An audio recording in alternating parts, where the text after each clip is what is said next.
নমস্কার বন্ধুরা, আজকে চলে এসেছি একটা নতুন ভিডিও নিয়ে। তোমরা সকলেই জানো আমাদের মেদিনীপুর শহরে প্রত্যেক বছর রামনবমী নিয়ে একটা বিশাল প্রসেশনের আয়োজন করা হয়। তো প্রসেশনে হঠাৎ করেই দেখতে পেয়ে এই প্রসেশনটা দাঁড়িয়ে গেলাম। খুবই ভালো লাগছে যে আমরা সনাতনী হিন্দু হিসেবে জন্ম নিয়ে প্রভু শ্রীরামের আরাধনা করতে পারছি। মহা সমারোহে প্রভুকে আনা হচ্ছে।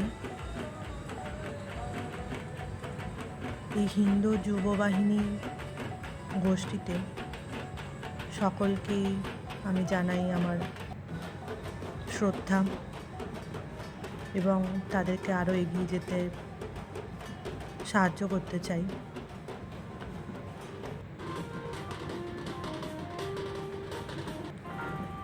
শ্রীরাম আমাদের সকলকেই সুস্থ রাখুক, ভালো রাখুক, এই কামনাই করি প্রভুর কাছে।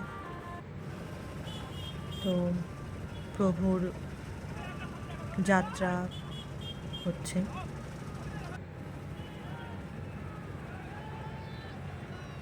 মহা সমারোহে প্রভুকে নিয়ে আসা হচ্ছে।